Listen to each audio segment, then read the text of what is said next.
Hi guys, welcome back. Today I'm going to show you how I made these miniature books. Now the pages don't open. You can make them open if you want. I downloaded the template from Pinterest and from a Facebook group. There's lots and lots of pages with tons and tons of books in there. I can't remember where I got it because I've had it for a long time, so if you know, please leave the link below. And to start with, I just cut them out in strips, and then I cut them out individually. Then I got this foam mounting tape from Dollar Tree. It's double-sided, acid-free, and it works great. You don't have to worry about doing a whole lot of extra work to make these little books, because unless you want them to open, this is like the ideal thing for quick and easy. So I have them like this. I'm trying to find one that, this one looks like it's got a good spine to it, and this one. Okay, so I just took the mounting tape off, and I took the corner and matched it with the corner of the book there, pressed it in. Then I took my microtip scissors and cut the bottom off because they are just a smidge bit too long. After that, I peeled back that second layer of paper off the back, and then I folded it and then folded it again. And then that's all you got to do to make that book.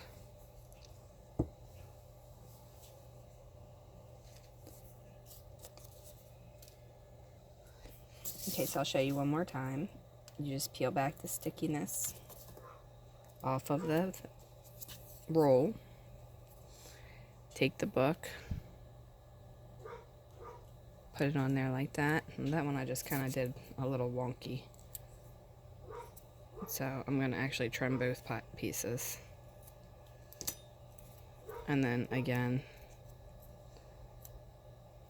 peel that back and fold it over.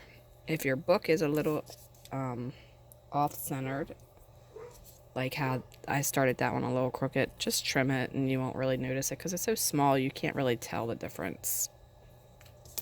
Okay.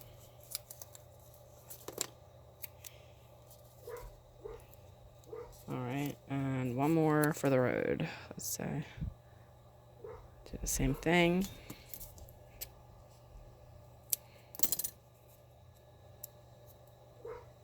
You can make so many of these super fast. And the best part is this foam is only $1.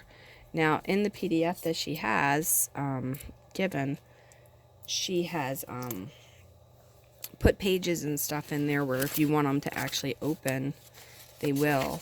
I have the file to this. If she comments on the video, I'll post it up on my page. But I don't want to post her stuff on my page without her permission, and I do not have her information. I can't remember who I got it from. So if you know, just please leave it down below so everybody else can get this. But other than that, you can definitely find these on Pinterest. I've seen them there 1,000 times. So that's how I make the books. You can cut the pages out, you can glue the pages if you like, and you can have real pages, but they're going to be on a shelf, so I don't really care. I may do one or two that actually have open pages, but when you stack them side by side and you have them on the bookshelf, you're just not going to be able to see that they're opening. In fact, it might end up messing up the actual shelf itself by falling over and having pages open. And there's some pretty cool titles in here too. I mean, and some of them you can actually read what they say. You know, Murder in 3 Acts by Agatha Christie. You know, some of them you can't really read it. This one looks like it's Death in the Quarry. This looks like a cooking book. I mean, there's just so many choices here, you know, for books, and there's lots of them. All right. Have a wonderful day. Like and subscribe. Leave a question, suggestion, or comment below, and I will see you in the next video. Thanks a lot.